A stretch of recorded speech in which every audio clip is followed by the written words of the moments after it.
Hi class, welcome to the last lecture for Unit 4. This lecture is all about Chapter 16 and the way that our immune system, us the host, interacts with microbes. So we're going to talk mostly about Chapter 16, but I also want to mention, I think we do just a smidgen from Chapter 19. Let me look up what section that is exactly. It's really more kind of an informative section because so many of you are going into the healthcare field. It's 19.7, so it's also chapter 19, section 7 of the textbook as well. I just kind of want to talk very briefly about the types of infections that are associated with hospitals and how they can gain entry into the host.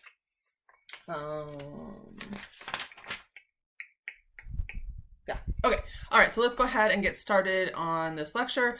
Before we talk about, I would bet you that when you heard the title of this lecture, right, this chapter, host microbe interaction, you thought, okay, this is going to be about disease. How does our immune system fight bacteria? But I really want to stress to you that that's really not our relationship with bacteria. We actually have a range of relationships with bacteria, and by far the majority of our relationship with bacteria is beneficial. So let's start at the beginning with before we were us, and when we were a fetus, and in fact is sterile. So if for any reason anything inside that placental has bacteria in it, something's wrong, and that shouldn't be happening.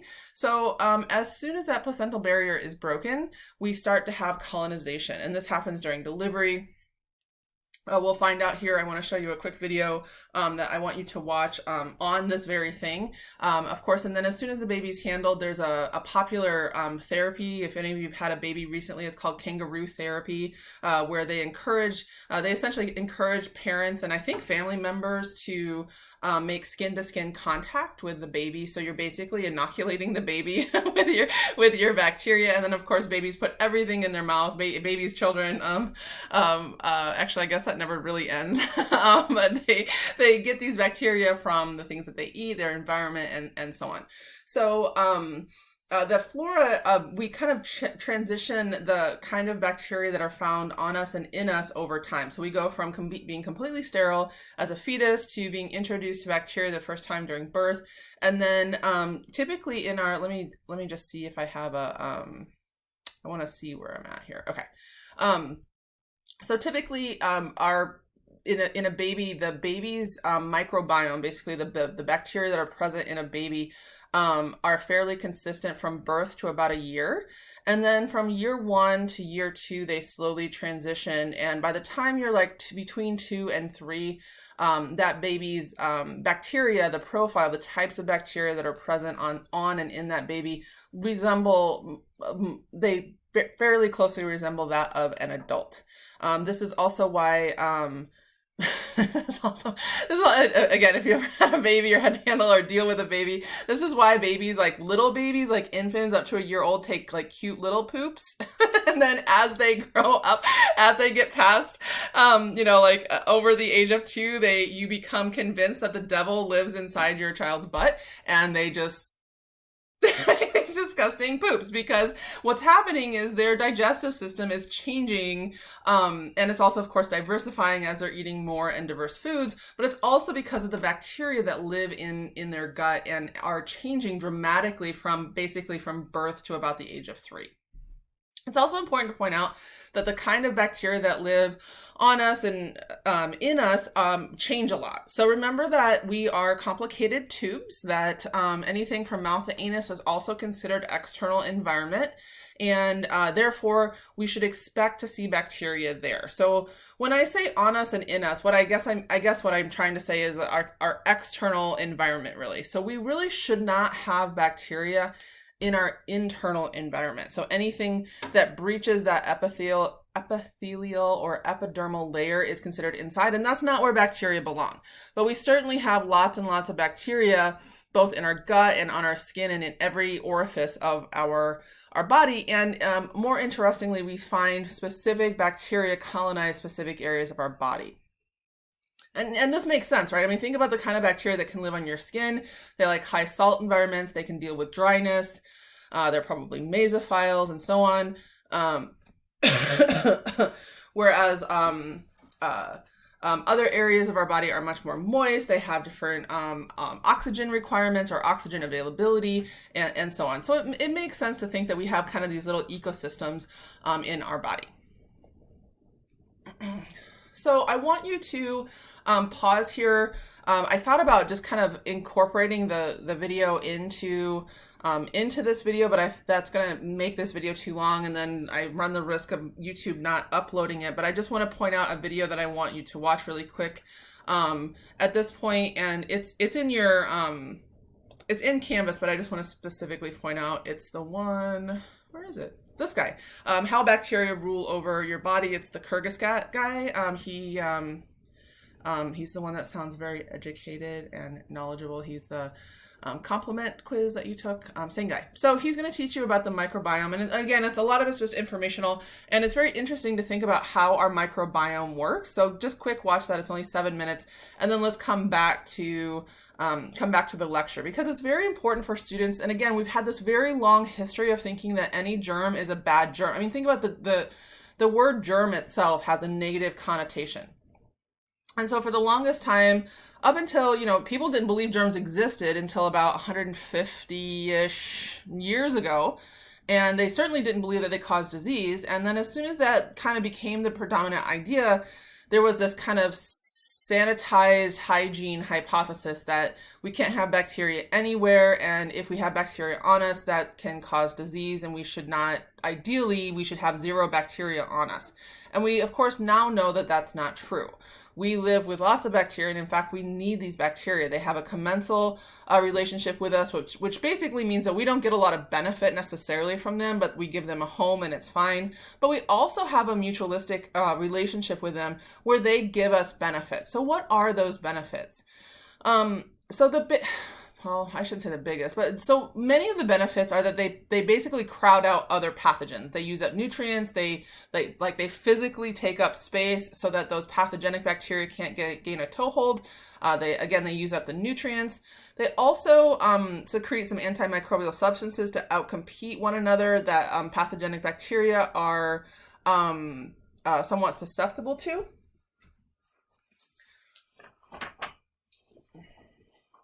Pause just a second.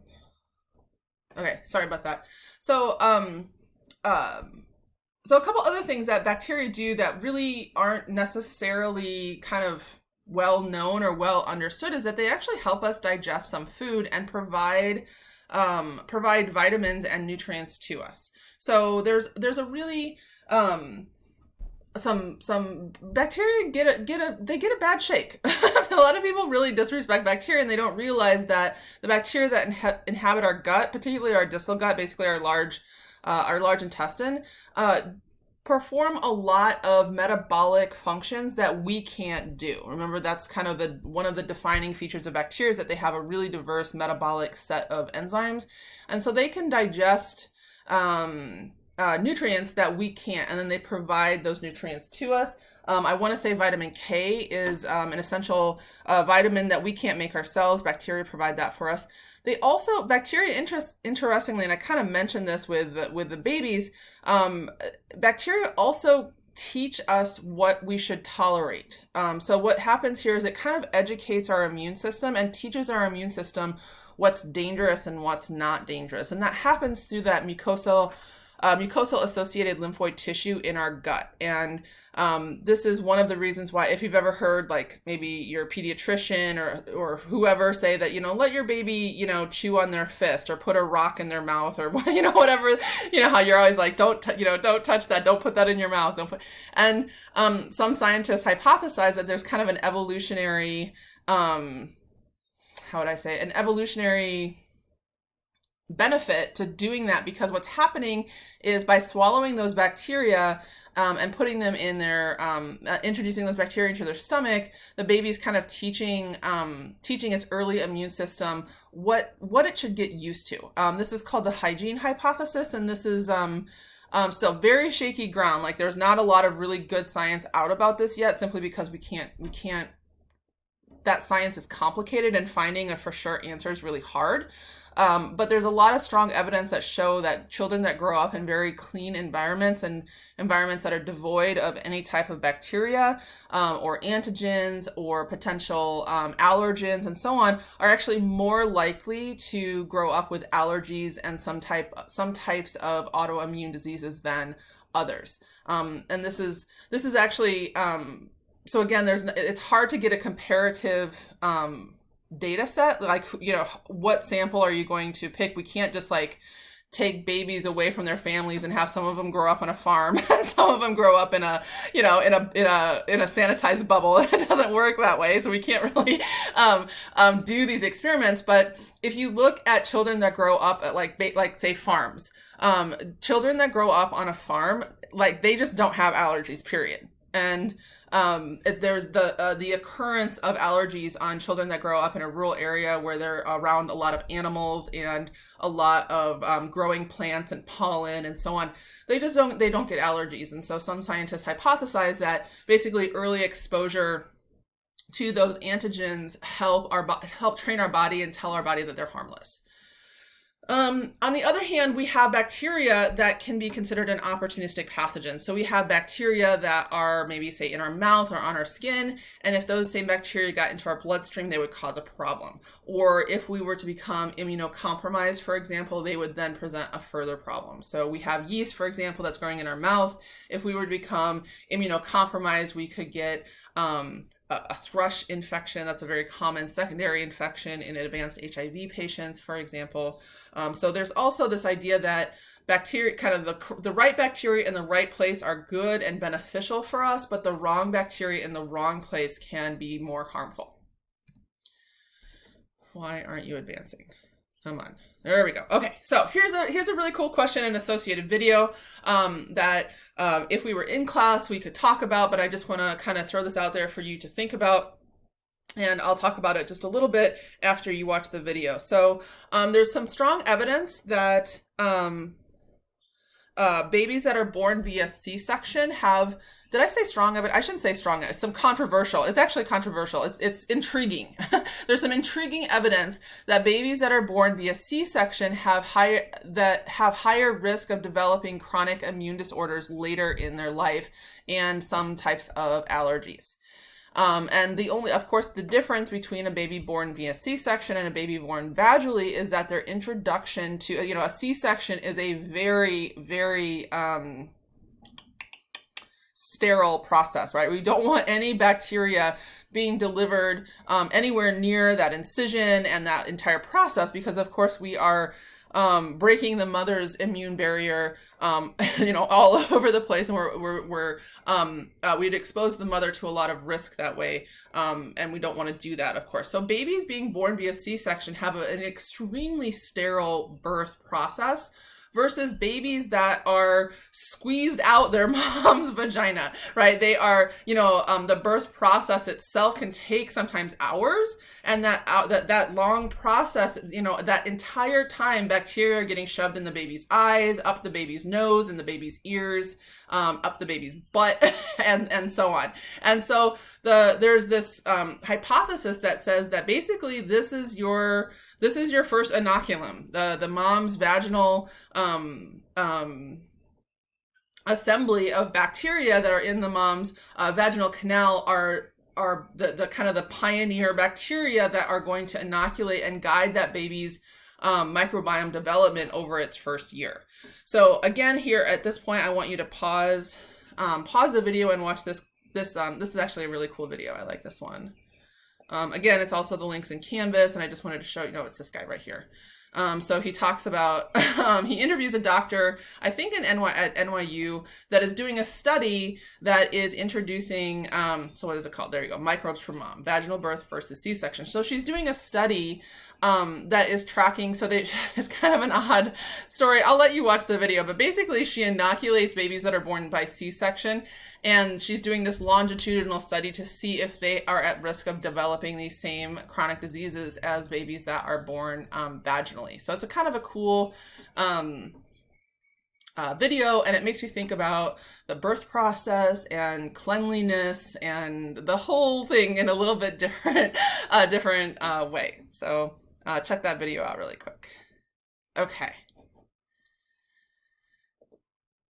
All right. So couple terms. There's a lot of terms in this chapter. Let's talk about the difference between an infection and a disease. An infection is any time we have establishment within the host. And so it's important to understand that this could another term for this really is colonization. So for example, we're colonized by bacteria. We have bacteria all over us, but we wouldn't really consider that an infection, one, because they haven't breached the barrier. So if they breach the barrier, it's a for sure infection. But the idea would be that if it causes some kind of adverse health effect, we would consider that an infection. So if we, kind of scrape our finger and we have a little bit of swelling, we got those neutrophils and macrophages in there, activating complement and so on, that would be considered an infection, even though it's not a disease, right? We can't like pass that disease on to the next. We can't give someone else a scrape, right? Simply by showing them our scrape and so on. Whereas if you can, an integral part of disease, and I've always thought of diseases as a communicable disease, that's kind of how I learned about disease states, is that when we catch something, right, bacteria or a virus, that can then lead to a harmful alteration of a host tissue. So if we put those two things together, so if a bacteria, let's just stick with bacteria for now, if bacteria can establish within a host, within us, and cause harmful alteration, we would consider that an infectious disease. And infectious diseases are characterized by what we call signs and symptoms. So symptoms are how we experience the disease, how we feel, what kind of discomfort are we, do we have a fever or not? Do we have a neck ache? Do we have diarrhea? And so on. So how does that disease make us feel? How are we subjectively feeling that pain? Whereas a sign is an observation from a healthcare professional. So they're taking your temperature. They're saying you have a temperature of 101 point whatever. They notice a rash. So they're observable signs that are typically more objective in nature. So infection, disease, infectious disease. Okay, so a couple more terms: pathogenicity and virulence. I've always kind of conflated these two terms as well. I don't, how should, okay. I don't know if I agree. Okay, I don't know if I like this one, because this implies that they're two different terms, and I don't necessarily agree with this. I think that there's a lot of overlap between these two terms. Pathogenicity and virulence to me mean very similar things. So pathogenicity is the ability of a particular, again, let's just focus on bacteria and just ignore viruses for now, but the ability of a bacteria to produce a disease. There are some bacteria, so for a perfect example, so bacteria that are extremophiles, right? So bacteria that aren't mesophiles, or bacteria that exist in kind of weird, nooks and crannies of the earth, they would never be considered pathogenic because they just can't establish any kind of toehold in our body, and further, they don't produce disease, right? There's no disease production. They have no advantage of doing that, and they can't survive in our body anyway. Whereas virulence is the degree to which it is pathogenic. So it's possible that something can be pathogenic, but it produces a very mild, so for like influenza, for example, there are different strains of influenza, many of which if you get, you don't even realize you have it. Kind of gets in your body and your body works through it and it kind of kicks it right back out again. So we would say that even though influenza, generally speaking, is pathogenic, it's not very virulent. So virulence is based on how easily it can enter the host, how fast and how well it can spread, and how much damage it causes. So the example I gave with influenza, it actually spreads quite easily from person to person, mostly because they don't realize they have it. And it's easy to spread because it can be spread via contact and aerosolized droplets, much like COVID has been shown to do. But of course, the difference is that many strains of influenza don't do a lot of damage, whereas coronavirus seems to be extremely this coronavirus, I should be more careful, COVID-19, seems to do quite a bit of damage in a particular subset of people. And that's, of course, still getting worked out.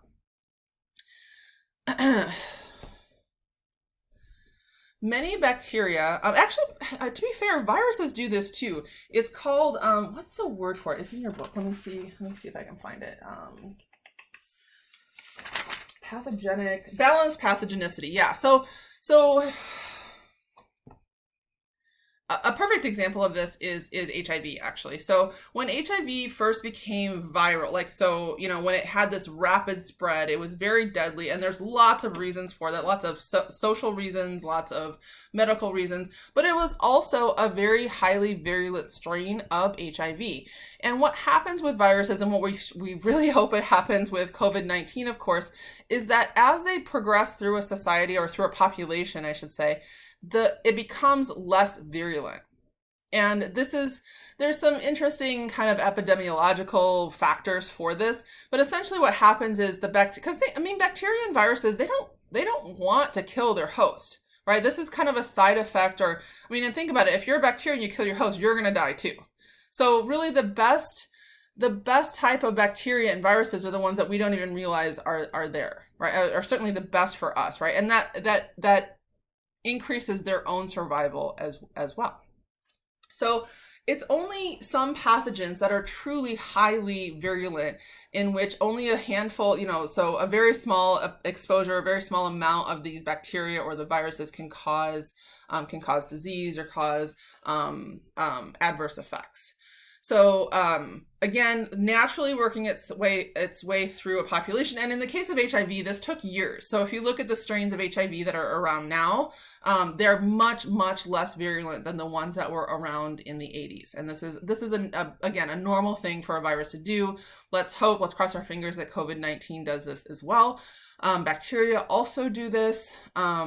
And especially when bacteria are grown in a lab. So many times, for example, all the strains that we use in lab are attenuated strains because they've been grown so long in lab that they basically lose those factors that allow them to survive in a body. Of course, the one that we talked about was a capsule. Many bacteria lose the ability to make a capsule, or stop making a capsule when they're grown in lab, basically because they don't need it. They can survive without it, and so they're not going to waste all this energy to make a capsule when they don't need it. And if we were to introduce those bacteria into our body would be able to handle those uncapsulated bacteria no problem. So let's talk about virulence here. And one of the ways to talk about virulence is the lethal dose 50 or the infectious dose 50. So infectious dose basically means the amount at which it will cause an infection. And lethal dose, of course, means the amount that is needed to cause mortality. Or mortality? Why doesn't that sound right? The amount needed to cause death, right? I don't know why that doesn't sound right to me. The amount needed to cause death. So in 50% of so the 50, of course, stands for 50% of the population. So we usually do this kind of test with mice, poor little mousies. We basically find, we give them increasing doses of, again, a particular bacteria, let's say, and the point at which half of the mice become infected and show those signs and symptoms would be the ID50. And then the level of viruses, or bacteria, I should say, that we give the mice that causes lethality, it would be considered LD50. So here we can see we have we have two pathogenic bacteria, let's just say, B and A. And we see the x-axis is the number of organisms, so how much we're giving, and we can see where that 50% threshold hits. So the question is, which pathogen is more virulent? Well, as you can see, where is my little, here we go. So if we mark the spot at which, so it's mortality. So this is L. So we're looking in this particular graph, we're looking for the LD50, the lethal dose 50. So at which point they kill 50% of the model. And we can see here that a lower dose is needed for B than A. So the correct answer here is B. B is more virulent because it requires a lower dose. And of course, this has a big, this is really important. Knowing the LD50 or the ID50, for example, is really important from a public health perspective, because we need to know, for example, how safe is water to drink? What can we have? Like how many? So you know, you don't want to really think about this, but there's lots of bacteria in your water. If you were to take a water sample from most areas of the country, and well, I shouldn't say that. How much water? Let's say you drink a liter of water in a day. If we were to filter that liter of water, you're going to find some bacteria in there. Not much, but you would find some. But what we don't want is a bacteria that's very virulent. So is it safe to swim in? Right now we have that red tide that is occurring, that stinks to high heaven along the coast. And it can actually be pretty toxic to ingest. So it's not, and in fact, so the red tide is caused by dinoflagellates. It's actually not bacteria. So I don't want to get it confused. It's not that we would get a bacterial infection, but there's a lot of kind of gross and semi-poisonous, semi-toxic components to that red tide that we don't want to swallow, and we don't want our pets to swallow as well. So, but typically here in San Diego or anywhere where we have like kind of a large body of water that people swim in and surf in and so on, after a major rainfall, or sometimes after any kind of rainfall, those E. coli levels are going to go up. And we test for that, right? We test for those enterics because that's going to cause disease. And so we only want a very, very small threshold there. Otherwise, they close the beaches. They say don't swim. You know, do they close the beaches here? I don't know if they do or not. They did. So I lived in the Midwest. I lived on the coast of Lake Michigan. It's called the Third Coast, by the way. And they would close the beaches. They did it all the time because a lot of the sewage runoff, of course, went in directly into the lake. Okay, so it is important from a public health perspective to know the virulence of certain strains. So for example, here's a really great illustration of this. Strep pneumoniae requires 50 cells to cause an infection or lethal infection in 50% of mice, whereas Salmonella typhimurium, also a fairly dangerous, right? It causes typhoid fever, I think. Now I need to look that up. Hold on, I'm going to pause it really quick. Okay, something was tugging at my brain there when I said that. So typhoid fever is actually caused by Salmonella typhi. Salmonella typhimurium is a subtype that causes basically gastroenteritis, so disease, diarrhea. Not to, you know, it's still a big, it's the main, so Salmonella typhimurium is the main strain of Salmonella that causes salmonellosis and gastroenteritis in the United States. Interestingly, there are other strains that are different from typhimurium that causes the same gastroenteritis in Europe and Asia. They're kind of specific to each region, which is kind of an odd thing about Salmonella. Anyway, it's not nearly as virulent, right, as the Streptococcus pneumoniae. It takes 5,000 cells for Salmonella typhimurium to kill 50% of the mice that it is introduced to. So if we, again, easier to do in class, but if we were to try to figure out how to figure out a dosage for this, it'd be hard to put 50 and 5,000 on the same x-axis. So if we have, let me see if I can. So if this is 5,000, then half of that is 2,500. Half of that is 1,200.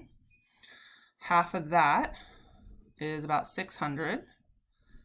300. Yeah, I had a feeling. So, right. So here's our infectious. So if 50% is here, here's our strep pneumoniae, right? It's going to cause at 50, right? So here's our 50 bacteria, whereas Salmonella isn't going to cause that same LD50 until 5,000. So even just trying to put these two on the same x-axis is difficult because we're basically 52 orders of magnitude more in Salmonella typhimurium versus Streptococcus pneumoniae.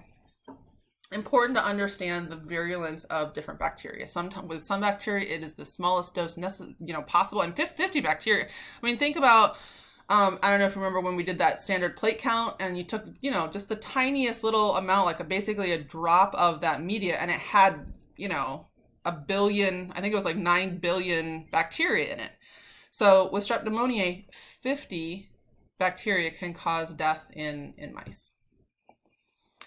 Okay, so I probably should have just deleted the slide. This is something that we would have talked about in class to start off the lecture. But let's talk about this together once I tell you what Koch's postulates are and why they're so important. So Koch's postulates, I wish we could spend more time on this. This is one of the things that we kind of lose by being online. You're going to watch a video that's actually a really cool video on this. But Koch's postulates, we can't underscore, this was really what ushered in the golden age. We call it the golden age of microbiology. And so this was in late 1800s where a lot of scientific advances were very slowly starting to accumulate that was leading us into the modern era of medicine and hygiene and infectious disease understanding.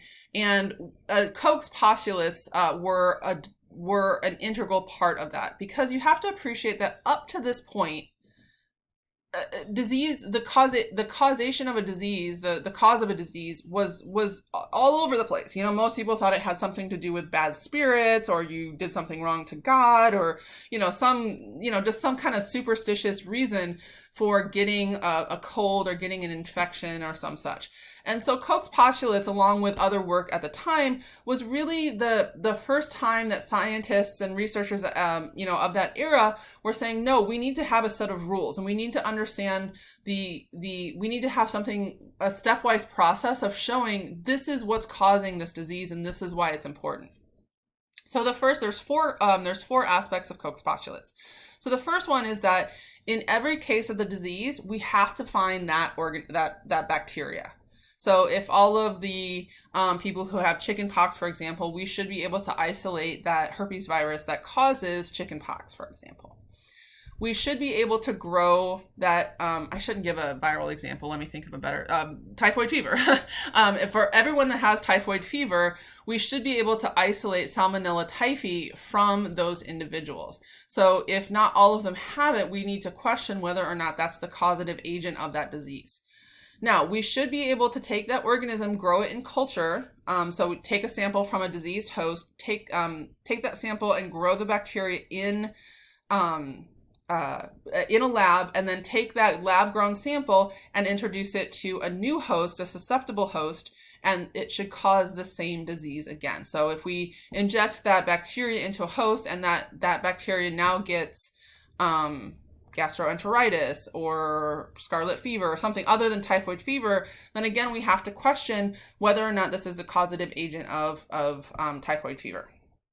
We then take that diseased host, the newly inoculated mouse, and we can isolate that same bacteria again. And so Koch's postulates are really considered the gold standard of determining and defining what the causative agent of a given disease is. However, there's lots of shortcomings. There's lots of problems with this method, because we know, for example, the simple act of passing bacteria and growing it in a lab could make it less virulent, for example. So it's quite possible that growing it in the lab is removing some really important virulence factor or pathogenicity factor from it, so that when we reintroduce it to a susceptible host, it may not have the same effect. Further, we also know that a lot of pathogens, a lot of microbes can't be grown in a lab. A perfect example is the bacteria that causes syphilis. Treponema pallidum, I think, is the name of it. We can't grow that in a lab. It's really difficult. It's a very tricky, odd bacteria, and we can't grow it in a lab. So we couldn't use this set of principles to define Treponema pallidum as the causative agent of syphilis, for example. And of course, there's ethical issues here beyond you know, basically we're setting up these animals to die, and the disease progression may not be the same in mice versus humans. There's lots of diseases that have different manifestation in mice and in rabbits and other type of lab animals versus humans, and we certainly can't test this in humans. At least we shouldn't. There's a really if you ever want to go down a really depressing rabbit hole, you should look at the testing that the government did on African Americans throughout much of the 20th century. They basically purposefully introduced syphilis into, I want to say it was, I'm not laughing, it's not funny. They purposefully introduced syphilis to, I want to say it was men that were serving in the army, and never told them that they had it, and they wanted to track the disease progression over time. So, and that just happened. That was like, I mean, I think they finally stopped it like 50 years ago. Really, pretty upsetting. So let's pause here, and I want to point out a video. I think it's a very short video. Whoops. No, we can discard this. On Koch's postulates, because this is a really great video. It's only 4 minutes long, and it will also tell you why, if you're a Game of Thrones fan, why George R.R. Martin named his main character, the hero of Game of Thrones, Jon Snow. So watch this video. It's about 4 minutes long, and it will give you a more well-rounded idea of why Koch's postulates kind of were important at that time in kind of scientific history and medical history. And it'll also give you a brief introduction to public health and epidemiology, which we're going to be talking about in Unit 5. So let's go back to our talk. How am I doing on time here? I'm at 36. Maybe this might be a good time to pause it. I think I'm going to pause here, break this lecture into 2 parts, because I still have quite a bit to go. All these immunology things got me rambling. I talk too much in these videos. I'm sorry. Okay, I'm going to pause here, and then we'll start up again here in a bit.